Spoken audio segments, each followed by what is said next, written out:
Good morning, sir. You, if I heard you correctly, you worked with APD, Atlanta Police Department, for, is it 22 years or was it more than that? 22. Okay. You left the Atlanta Police Department in what year? 2017. Did you work in the Fulton County DA's office for some period of time? I did. Investigator? I was assigned to the DA's office, yes. You were assigned to the DA's office from? 2004 until, I believe, 2009. I was multi-agency cold case squad. Okay.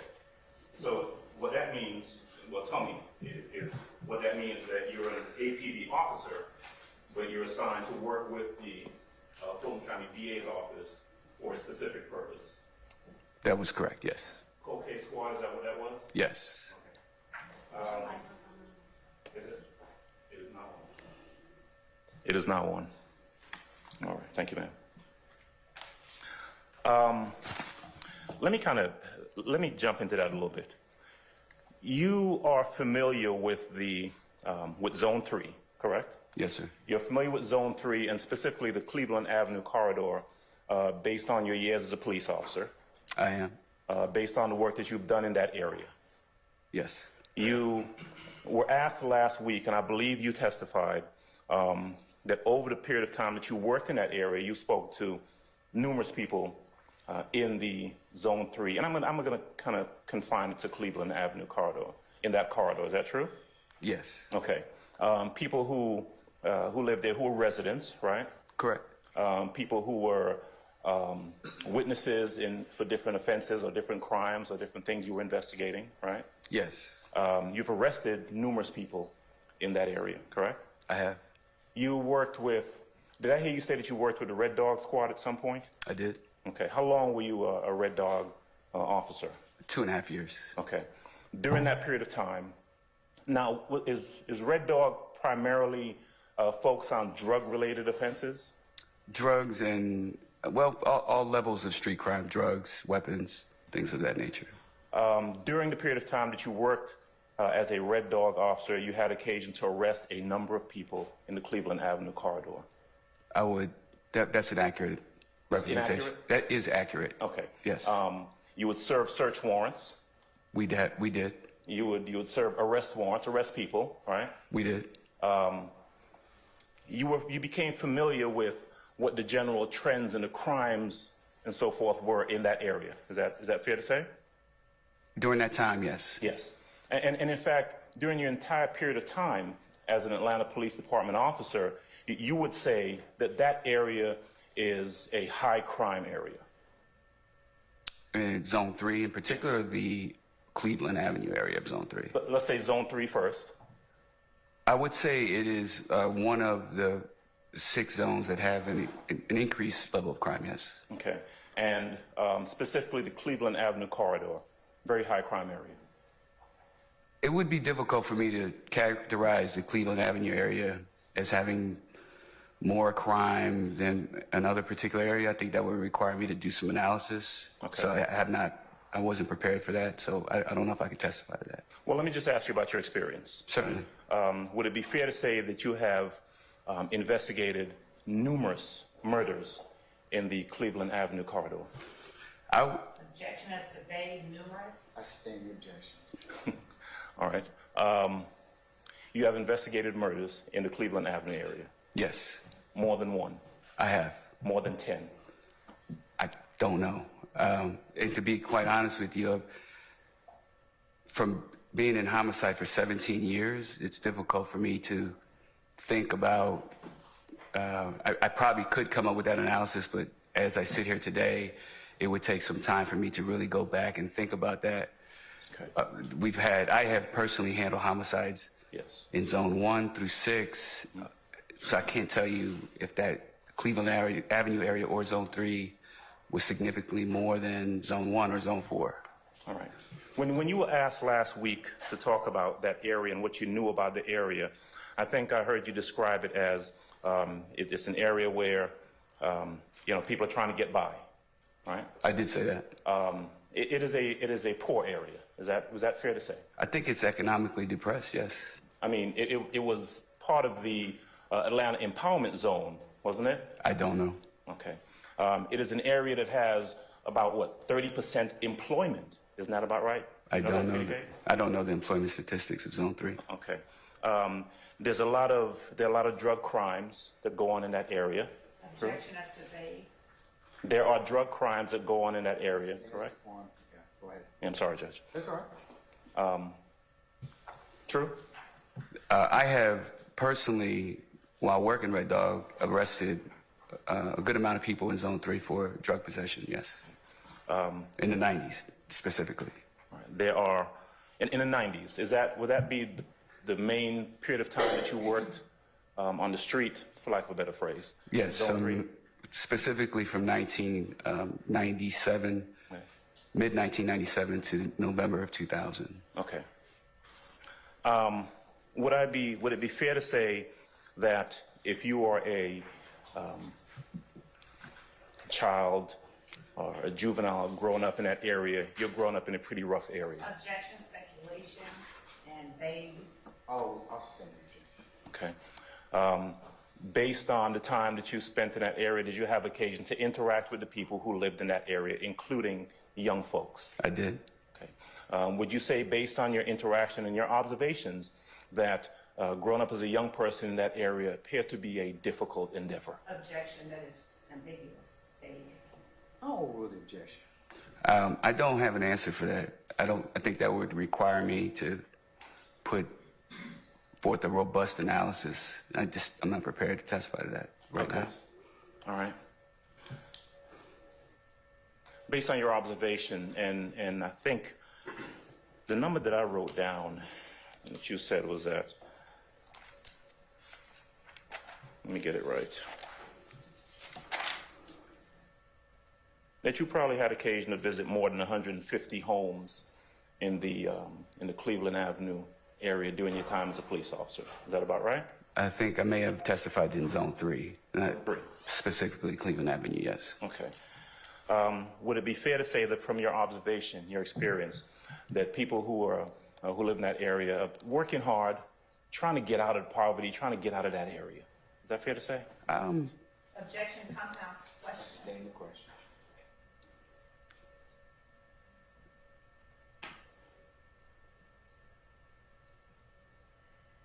You had occasion to, have you had occasion during a period of time that you interacted with the folks in Zone 3 to come across young folks who were trying to find any way to make it in that area?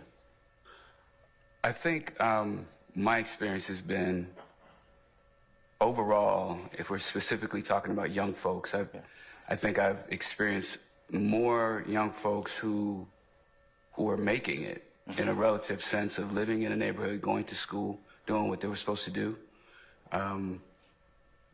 My recollection of knocking on doors and talking to people, witnesses, and families, many of the children that I either spoke to or observed were like any other kids that I've experienced in my life, personally and professionally. Wanting to do better, right? I think generally speaking, everyone wants to do better. Sure. I don't know that that's specific to Zone 3. Right, but coming up in an area that you've described, that we've been talking about, where there's a significant amount of crime, right? Objection, Your Honor, with a significant amount. Stand the objection. Where there's crime, all right, it's a tough area, right? Is that fair to say? Overall, Zone 3, I think, I don't know if I can say Zone 3 itself is a tough area. I think there are pockets in Zone 3 that are a little more challenging than others. Okay. It would be challenging to come up there as a youngster. Would you agree with that? I think my analysis is more so based on crime. There are some pockets of crime in Zone 3 that are a little more prevalent than other areas of Zone 3. And if you live in that area, you are, well, for lack of a better word, in the middle of those pockets of crime. Is that fair to say? Objection, Your Honor, that's vague. Stand the question. All right. So let me ask you a little bit about your role as an investigator, and specifically this investigation. In this case, Detective Quinn was the lead investigator in regards to this incident. That's correct. And when I say this incident, we're talking about this incident that occurred on September the 11th of 2013. Fair? Fair. Okay. This was an incident, as you know it to be, based on your involvement, of a shooting that occurred in the Summerdale Commons apartment complex, right? Yes. Followed by the discharge or the shooting of a weapon by a police officer, Roberson-El, right? Correct. The shooting of two individuals identified in a car, a maroon car, right? Correct. And a car crashing into a laundromat, and individuals getting out of that car, right? Correct. All right. Now, 22 years on the force, Red Dog, working with the DA's office, you understand, and certainly you did then, the need for a thorough investigation, right? Yes. You want to do a thorough investigation anytime you're involved in one because there are important things at stake. For example, whether a person who has committed a crime is apprehended or not. True? Your Honor, I'm going to object to that as a compound question. I'll sustain this form. You can break it up. Sure, I'll break it down. You want to do a thorough investigation because if someone has committed a crime, you want to try as best you can to apprehend the person who has committed that crime. Is that true? I would agree. I would agree. Okay. You would want to identify someone who has committed a crime versus someone who has not committed a crime. Is that fair to say? Objection, Your Honor, vague. Because they may have to identify witnesses. Question. All right. Break down even more. All right? For everyone. In this case, you knew as part of your investigation that there were allegedly multiple individuals who came out of a vehicle. Is that fair to say? I did learn that later, yes. Right, as part of your investigation, right? Correct. Okay. In investigating a case, one of the things you might want to do would be to take statements from witnesses. Is that true? I would agree. Right. And as a police officer, you take a statement from a witness to get as accurate an account of what that witness saw as possible. True? I would agree. All right. You would want to hear from that particular witness in their own words what they knew or what they experienced. True? That's what taking a statement entails, yes. Right. And if you are a police officer or an investigator taking a statement from a witness, you don't tell them what happened. You listen to them tell you what happened. Is that true? As to vague How is that? I'm sorry. and compound. I'll sustain this to compound. Okay. If you as a police officer or investigator are interviewing a witness, you would not want to tell that witness what they saw, would you? No. You would want to have that witness tell you what they saw, correct? Correct. And your stuff, whatever they tell you, it is what it is, right? Not necessarily, no. Okay. Well, if a witness tells you something and you are recording that statement. Your Honor, I'm going to object as to Basis. speculation. If the witness tells something and the report. I'll sustain this as speculation. Okay. When witnesses give statements, sometimes you record those statements, right? Sometimes. All right. And you talked in your direct examination when the prosecutor asked you some questions about policy and procedure. You talked about the need to observe proper police policy, right? Right. It is not proper police policy to erase the statement of a witness and then tell them, now let's start over, right? An official statement, and I think in context, erasing what context? If a witness gives you a statement and you record that statement. Your Honor, objection as to speculation. I sustain the objection. Is it police policy to record a statement from a witness and then erase the statement? There is no policy that exists that specifically addresses that. Okay. Is that proper protocol? That could be. Okay. People, and I think in context, typically interviewing witnesses and sometimes even suspects, more often than not, they lie.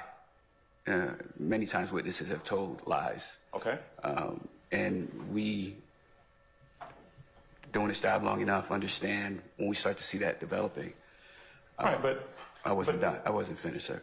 go ahead. Finish for me. So in that context, when one is taking a statement, if you choose to record that and it is, in your opinion, complete fabrication, it doesn't line up with the facts, we could stop the tape and re-record it.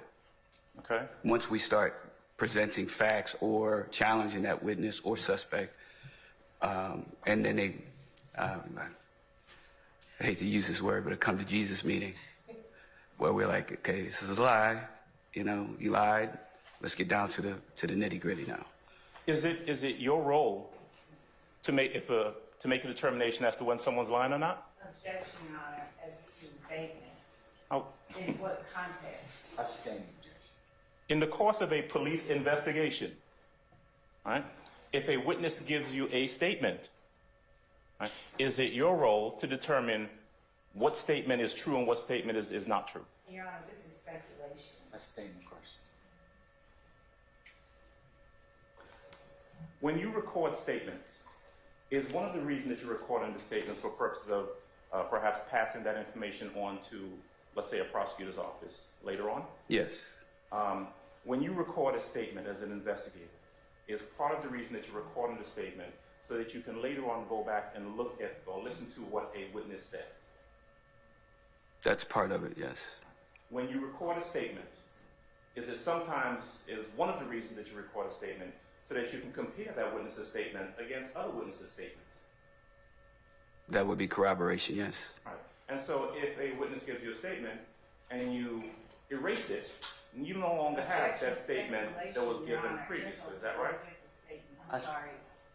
I'm trying to finish my question. Yeah, I followed your question, so I didn't get it. I apologize. I object as to speculation.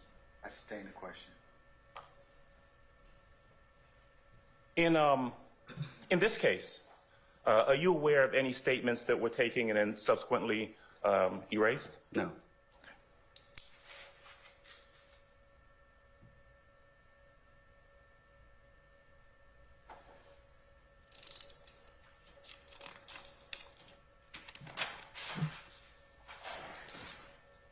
You testified earlier about, and you were showing photographs of the debris from the vehicle in the Somerdale Commons Apartments. Remember that? I do. Okay.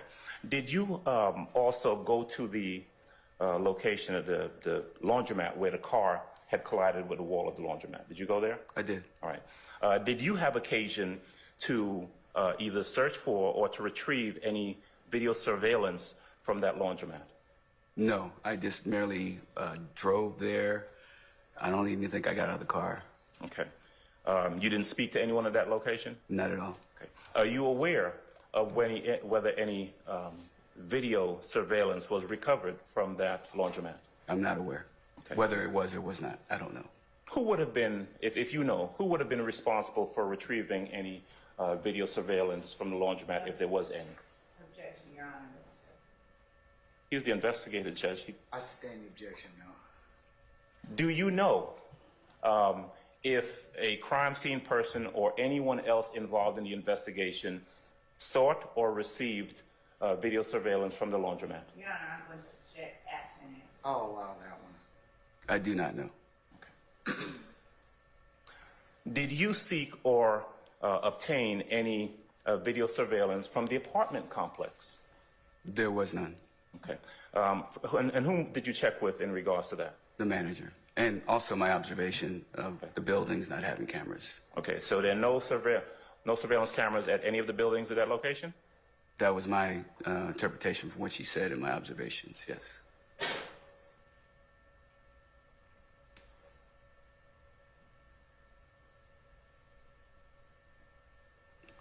You testified earlier about radio traffic and communicating with, was it Investigator Quinn that you communicated with over the radio while you were at the crime scene?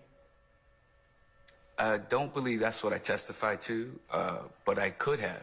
Okay. It wouldn't be uncommon for me, he and I, to communicate over the radio. Okay. Did you testify previously that there was someone that you were talking to on the radio where you had to switch channel to talk to someone? I think my testimony was not specifically me communicating with someone. It was generally speaking of what happens in a chaotic scene like that, where the dispatcher requests all the units on the scene to switch to what's called a TAC channel. Okay. Were you monitoring the radio traffic during the investigation? And obviously you arrived after the fact. So were you monitoring the radio traffic afterwards? I think so. For clarity, When you were at the scene? so there's several channels that are involved here. You have Zone 3, Detective Radio, and TAC. So Yeah. specifically, which Any? I was probably still on Detective Radio. I just don't specifically recall. Okay. And then when the dispatcher advises people to go to TAC, I likely switched over to the TAC channel as well. Okay. Were you involved in looking for any suspects on that day? No. Okay. Were you involved in assigning anyone to look for any suspects on that day? I was not. Were you involved in taking any descriptions of possible suspects on that day? I did take 2 statements from 2 of the officers involved. I don't recall in my I questioning. would object to any testimony that is hearsay from anyone not existing.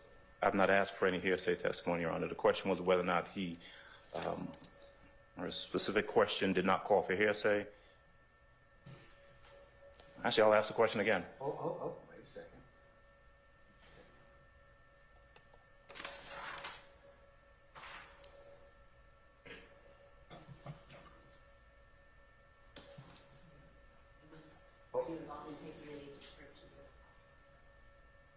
Yes. Were you? Yeah, you can answer that. Can you answer the question again? Were you involved in taking any descriptions of potential suspects on that day?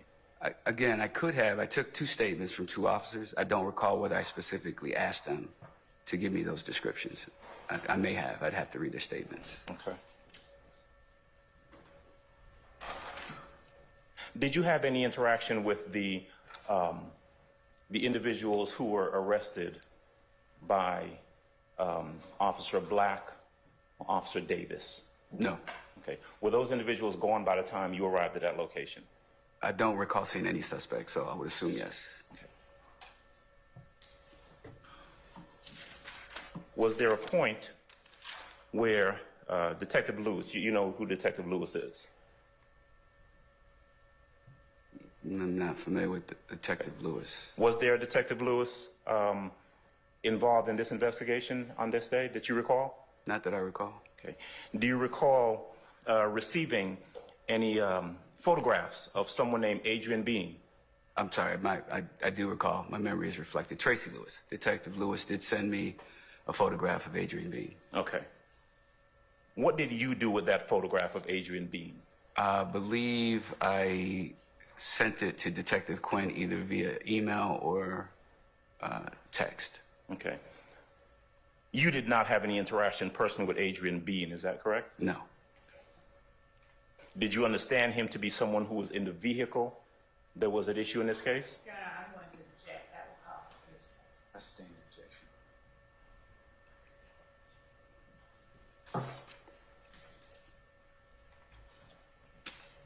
All right. Let's go back a little bit and talk about the evidence that was shown to you by the state last week.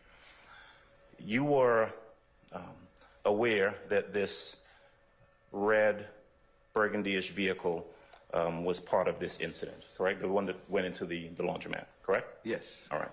Now, tell me if you were aware of whether there were any fingerprints retrieved from that vehicle. I don't know. Do you know whether or not there were any hair or fibers retrieved from that vehicle? I don't know. I wasn't involved in that part of the investigation.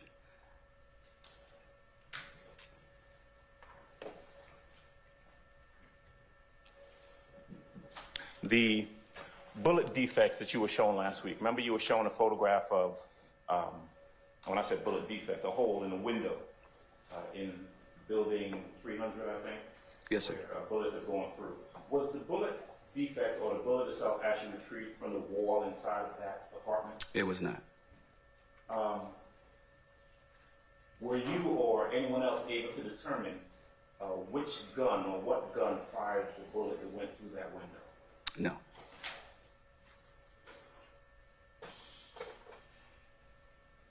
We know, though, and you know as part of your investigation, that investigator, officer Roberson-El actually discharged his weapon a number of times. Is that correct? Correct. In fact, there were shell casings that were found there at the location that came from his gun. Is that right? Or do you know that?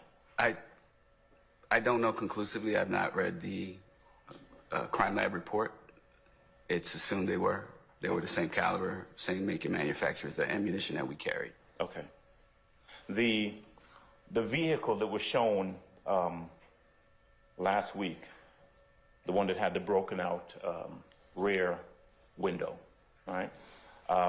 Was there a bullet fragment or bullet or anything found inside of the vehicle that actually made that broke the window? Was a bullet retrieved? I wasn't involved in that part of the investigation. I don't know. Would it be fair to say that you don't know, we don't know what bullet actually broke that window? Your Honor, I want to object to that call for speculation. Do you know? Still cause for speculation. I'm saying objection. Was that vehicle with the broken window located in the same area where Officer Roberson-El discharged his firearm? Your Honor, I'm going to object because that would call for hearsay. If he knows, Your Honor. No, I'll rule the objection. If he knows. If you're referring to the red vehicle involved in the incident, the only... No. I'm sorry. No, the one that had the broken out rear window. I guess it was a silver vehicle. I'll tell you what type of vehicle. Suburban. Suburban. Was it a Suburban or a Tahoe? Or the SUV. Right. You know which one I'm talking about. I understand which vehicle you're speaking. Can you ask the question again, please? Yeah. Was that vehicle located in the same area where Officer Roberson discharged his firearm? It was located in the same apartment complex, and I think area is a vague term. I'm not sure what you mean by area. Well, do you know... Proximity of where shell casings were was not far from there. So, do you know where it was Officer Roberson was when he discharged his firearm? And Your Honor, that would call for hearsay, so I object. He wasn't. I'll sustain the objection. Do you know where the shell casing from Officer Roberson-El's gun was located in the complex? I object, Your Honor. That would call for speculation. That's based on his observation, Your Honor. He has. I'm saying objection. Did you see the a 40 caliber shell casing? I located 3. Okay. Where were they located? Can I refer to my report? Absolutely.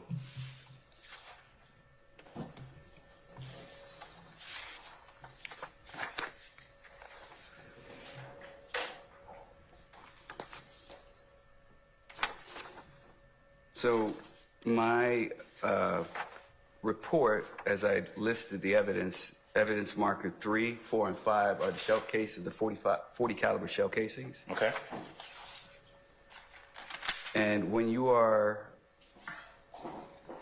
measuring evidence, you pick 2 points of reference, point A and point B, to triangulate the evidence. Point A, just for the purpose of measurements, was the southwest corner of building 100. Point B is the southeast corner of building 100. So do you want me to actually give the measurements, sir? No, I don't need the measurements. Oh, that's the only thing I can testify to. Okay. You know generally where they were located in the apartment complex. Is that fair to say? I do, according to my measurements, yes. Okay. And so, knowing where those shell casings were located, and do you know where the vehicle, the SUV, was located that had the rear window shot out? Yes. Okay. Were those shell casings in close proximity to that vehicle? Your Honor, I would object to vague.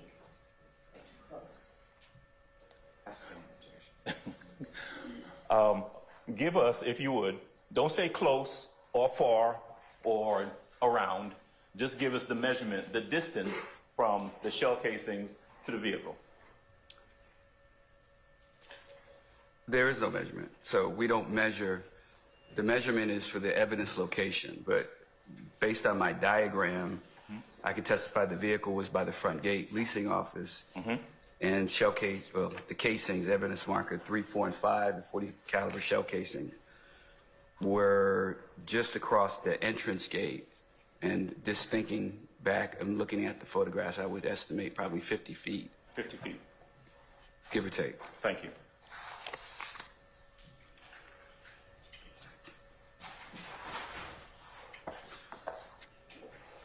Did you have, you did not have any interaction with someone by the name of Walter Murphy on that day, did you? No, sir. Were you involved in the decision to issue any charges or take out any warrants against anyone by the name of Walter Murphy? I was not. Were you at any time after this day, September 11th of 2013, called upon to testify in any form or fashion in any case involving a Walter Murphy? I was not. If I hear your testimony correctly, you went to the location on that day, true? I did. You drew the legend that kind of made reference to where the different items of evidence were, correct? I did. You drove to the laundromat, true? Yes. You did not interview anyone arrested in this case, correct? Correct. You were not the lead investigator. I was not. You spoke to 2 officers, correct? I took statements from 2 officers. Okay. Was Officer Porter, Bridget Porter, one of those people? Yes. Okay. Without telling us what she said, were you able to get a written statement or a statement, I don't know if it was written or not, from Officer Porter? Yes. Was it your understanding from investigating this case and talking to her that she was a witness to a portion of this incident? That calls for hearsay. Your Honor, it goes to his investigation. It's still hearsay. Did you talk to Officer Porter because you believe Objection, that she Your Honor. was a witness to this case and was necessary in your investigation? I'm gonna sustain the question. It's compounding. Okay. Did you believe, based on your investigation, that Officer Porter was a witness in this case? Objection, Your Honor. Oh, objection. You can answer it. Yes. All right. And was that the reason that you spoke to her? Yes. And was that the reason that you took a statement from her? Yes. And as we discussed before, when you take statements, those statements may later on be passed on to the prosecuting authority, like the DA's office, right? Correct. So that they would have the information that you garnered from that witness, correct? Yes. Okay.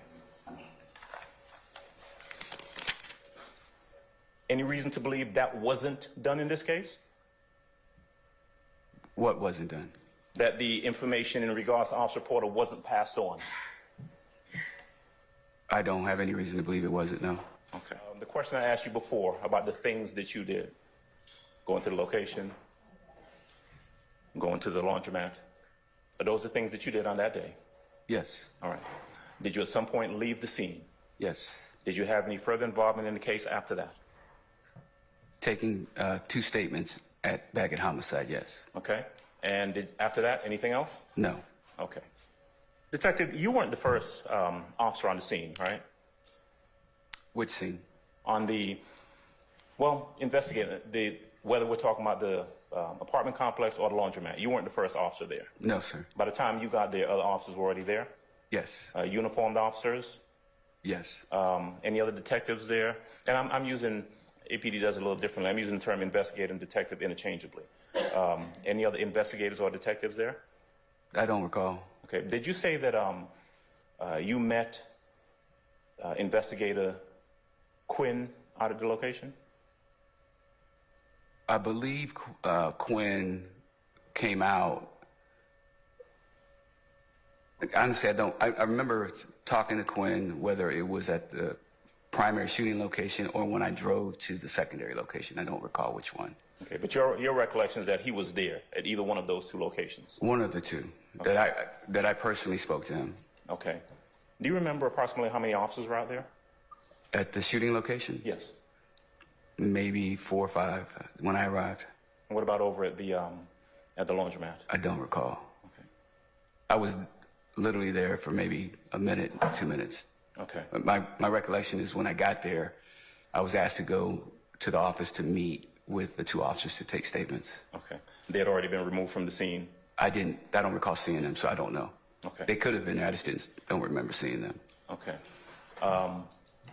So about 4 or 5 officers over at the shooting scene in the apartment complex, and you're not quite sure about how many over at the laundromat? I have no idea. I didn't get out of my car. Okay. Did Detective Quinn stay there at the location after you left? I don't know. Okay. You would not have been in a position to assign him to do anything because he was the lead detective, right? That's correct. Okay. All right. That's all. Any further examination? Yeah, Mr. App, go ahead. Thank you, Your Honor. Good morning, Morning. Detective Velasquez. How are you? Great, thank you. We've met before, right? Several times. Yes.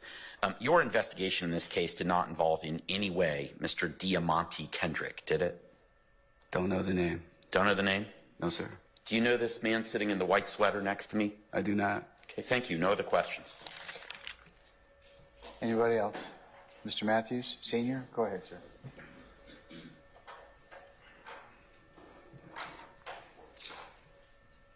Good afternoon, Investigator Velasquez. Good afternoon. A few questions for you. Zone 3 is an area that you patrolled and investigated numerous crimes in that area, correct? I did. Can you tell the jury if Jonesboro South Apartments is located or was located in Zone 3? It was. Can you tell the jury a little bit about what you recall in terms of your investigations of Did you conduct any investigations in Jonesboro South Apartments? I've had, both through Red Dog and Homicide, several. Tell the jury what was Jonesboro South Apartments? Jonesboro South was a housing complex on Jonesboro Road. It was a gated community, townhouse type apartments. They had a good number of, over the years, a good number of homicides and a good amount of crime that occurred inside the complex. Would you, to the best of your knowledge and belief, how many murders did you investigate in Jonesboro South Apartments? My recollection, personally, 2 that I can recall in my 17 years. How about drug crimes? In the 90s, I think maybe 3 or 4 arrests I personally made in Jonesboro South. Was Jonesboro South a subsidized housing community? It was part of the Atlanta Housing Authority. Okay. And when you investigated drugs and murders in Jonesboro South Apartments, did you have an occasion to talk to members out there in the community? I did. Did those members in the community talk back to you and give you helpful information? Yes, often.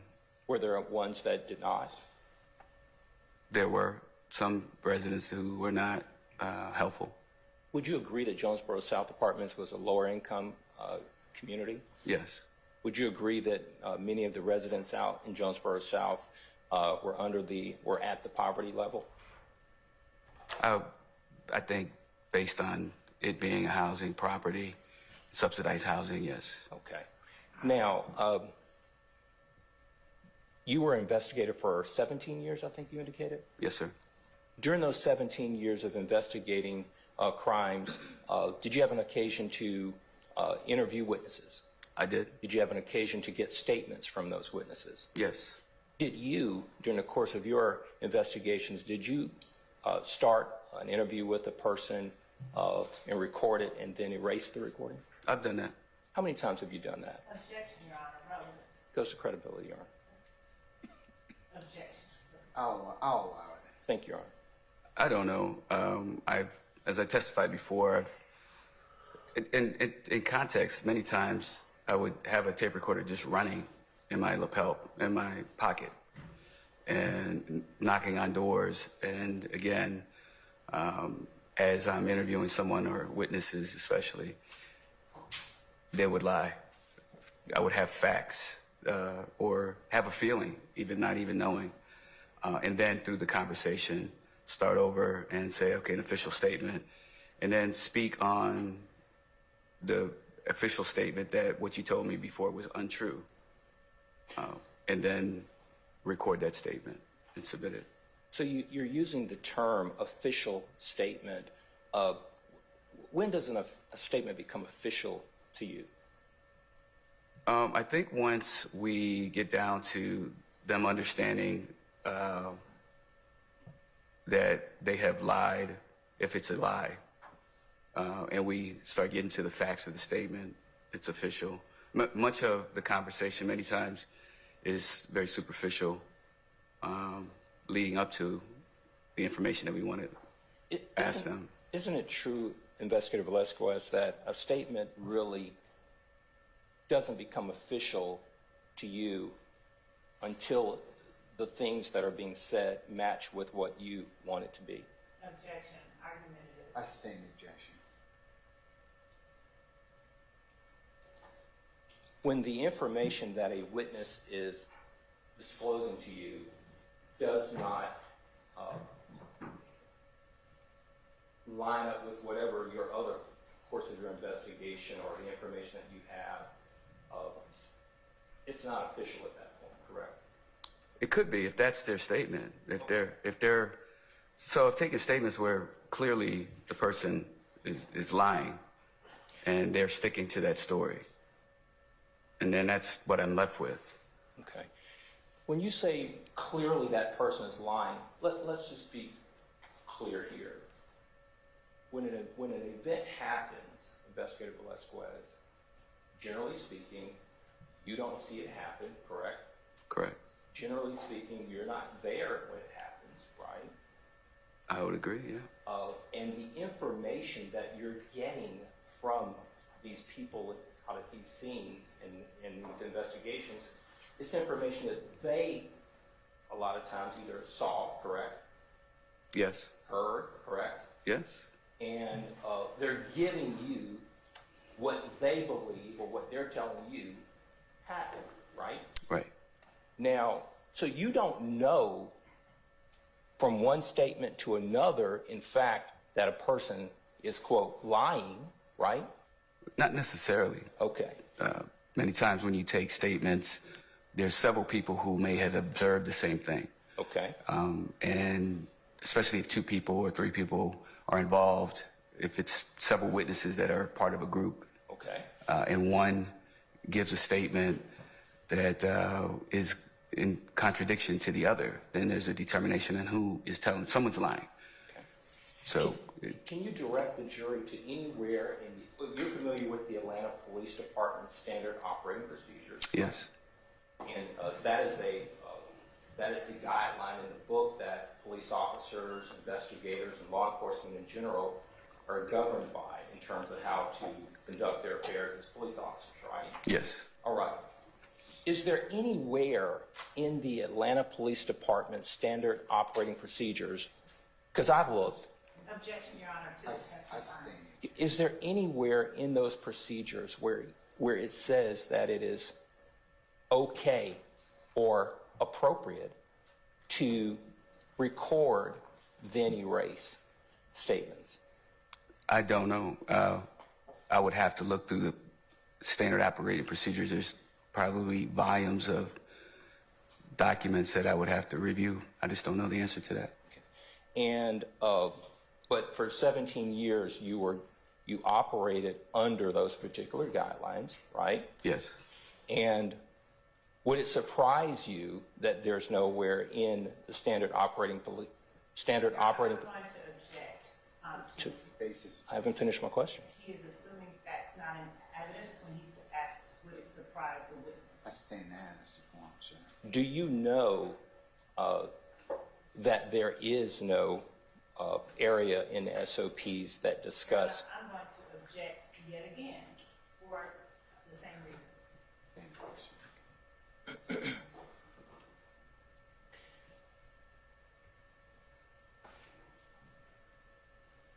Do you know if there is any area in the standard operating procedures that discuss statements, to how statements are to be obtained by police officers and investigators?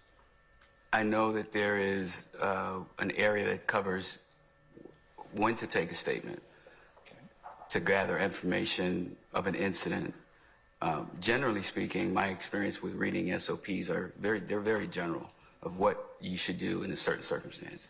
If there is a witness, take a statement and then decide whether it's videotape statement, audio statement, written statement. But most SOPs are very general in nature and don't really dial into very much specifics. And as you're thinking and recalling back to the area that you just testified to in terms of statements, you know that in that area that you just thought of, there's no. I'm going to object to assuming facts not in evidence when. I stand the objection. No further questions. Thank you, Your Honor. Thank you. Thank you. Anybody else? Yes, Mr. Schardt.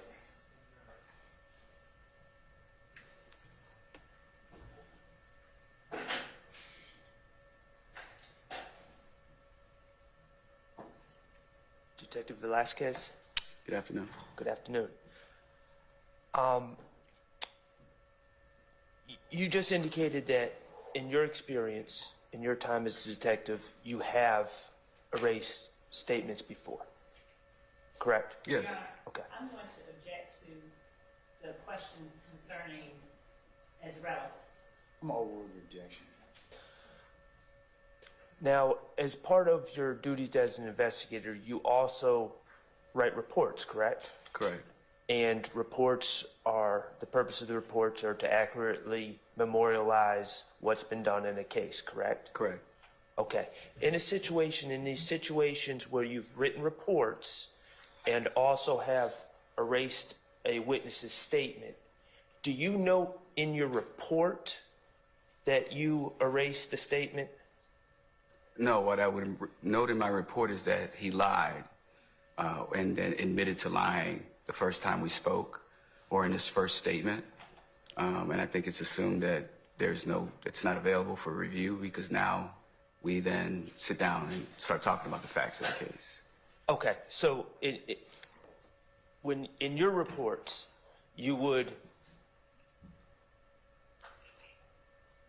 make some indication that a previous statement was made. Correct. And, Okay. and if it was obviously a lie, I would indicate in my report that that person was untruthful in our initial encounter.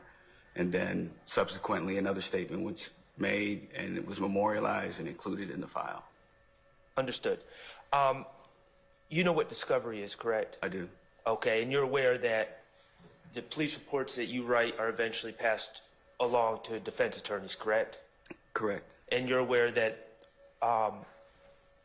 statements that are recorded are eventually passed out over to defense attorneys as part of discovery, correct? Yes. Okay. You would agree that it's important to know what witnesses say? Yes. Okay. In the event of you personally erasing statements, the defense attorneys would have an opportunity to view your report, correct? Yes. And see that there was initially a lie. I'm sorry. There was initially a lie told, correct? Correct. Based on your belief that it was a lie. Or my belief that the person I'm speaking to admitted that they lied. Okay, fair enough. You would agree, though, through discovery that erased statement is no longer available to the defense attorneys, correct? Well, it is because it's memorialized in the report. Do you give quotes in your reports about what was said in the erased statement? I could, depending on, the situation. If it was specific to, like, as an example, the color of a car or a time of day that may be relevant. If that was the lie, I would quote that. And why would you quote that? Because it would be relevant. It would be relevant. That would be the lie. Right, and it would be relevant and important for defense attorneys to know what was said, even in the lie? I don't know. I mean, I think my obligation would be to memorialize it and turn it over to the DA's office, and then the legal ease that happens between both sides. I think that's beyond my interpretation. But you do view it as your obligation to at least memorialize it? Yes. Okay, thank you, nothing further. Any further questions? Any redirect? No, Your Honor. May retired Detective Velasquez be permanently or temporarily excused as a witness at this time? You may be correct. Thank you. All right, sir, I'm going to permanently excuse you as a witness. I thank you for your time and patience with us, and Thank you. please don't discuss your testimony with anybody except the attorneys in this case, okay? Yes, sir. All right, thank you, sir.